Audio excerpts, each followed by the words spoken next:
Indonesia dikenal sebagai negara yang konsisten membela Palestina. Sejarah diplomasi Indonesia berdiri di atas prinsip keadilan, kemanusiaan, dan solidaritas global. Namun hari ini muncul satu pertanyaan reflektif yang patut direnungkan bersama. Mengapa Indonesia memilih bergabung dengan Board of Peace yang dibentuk dan dipimpin oleh Amerika Serikat? Sebuah forum internasional yang berperan dalam upaya menjaga stabilitas dan dialog global. Apakah ini langkah diplomasi strategis untuk mendorong perdamaian? Atau sebuah paradoks yang menimbulkan perdebatan di ruang publik? Paradoks pertama terlihat dari peran Amerika Serikat itu sendiri. Di satu sisi, Amerika tampil sebagai penggagas forum perdamaian global. Namun di sisi lain, Amerika juga memiliki keterlibatan politik dan keamanan yang signifikan dalam dinamika konflik Timur Tengah. Ketika Indonesia bergabung dalam Board of Peace ini, muncul perbedaan persepsi. Perdamaian dipromosikan melalui kerangka yang dipimpin oleh aktor dengan kepentingan geopolitik yang kompleks. Paradoks kedua menyentuh identitas Indonesia sebagai pendukung konsisten Palestina. Selama puluhan tahun, Indonesia berada di jalur solidaritas kemanusiaan. Namun kehadiran Indonesia dalam forum yang dipimpin oleh mitra strategis Israel memunculkan pertanyaan publik. Apakah dukungan itu tetap utuh atau mengalami penyesuaian dalam konteks diplomasi multilateral? Paradoks ketiga berkaitan dengan prinsip politik luar negeri bebas aktif. Bebas berarti tidak terikat pada blok kekuatan tertentu. Aktif berarti berperan dalam menjaga perdamaian dunia. Ketika Indonesia bergabung dalam forum yang arsitekturnya dirancang oleh kekuatan besar, muncul pandangan bahwa posisi bebas itu mengalami pergeseran simbolik ke dalam struktur geopolitik global. Paradoks keempat adalah perbedaan antara simbol moral dan realitas struktural.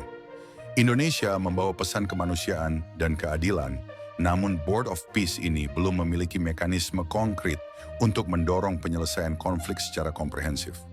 Perdamaian lebih banyak dimaknai sebagai stabilitas dan dialog, belum sepenuhnya menyentuh aspek keadilan substantif. Paradoks kelima menyangkut legitimasi global.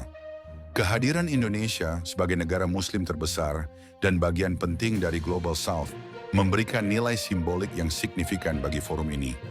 Namun secara bersamaan, legitimasi tersebut juga memperkuat posisi internasional Amerika dalam agenda perdamaian global. Paradoks keenam muncul dari relasi antara suara publik dan kebijakan diplomatik. Solidaritas masyarakat Indonesia terhadap Palestina sangat kuat. Namun langkah diplomasi ini berpotensi tidak sepenuhnya sejalan dengan persepsi sebagian publik. Ketika kebijakan luar negeri terasa semakin teknokratis, jarak psikologis antara rakyat dan diplomasi negara bisa terbentuk. Paradoks ketujuh yang paling mendasar adalah narasi perdamaian tanpa keadilan. Perdamaian yang hanya menekankan stabilitas tanpa menyentuh akar persoalan struktural berisiko menjadi perdamaian yang rapuh. Indonesia kini berada dalam forum yang secara konseptual berpotensi memisahkan perdamaian dari keadilan. Dua nilai yang seharusnya saling menguatkan. Masuknya Indonesia ke Board of Peace Amerika bukan sekadar keputusan diplomatik, melainkan refleksi atas arah kebijakan luar negeri Indonesia ke depan. Pertanyaannya bukan hanya tentang kehadiran di sebuah forum, tetapi tentang bagaimana Indonesia memanfaatkan ruang tersebut untuk mendorong perdamaian yang berkeadilan dan berkelanjutan.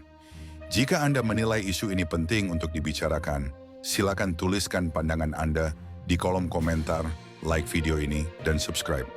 Melalui diskusi yang sehat dan berimbang, kita ikut menjaga ruang publik tetap rasional, konstruktif, dan berorientasi pada perdamaian dunia. Untuk Indonesia menjadi lebih baik.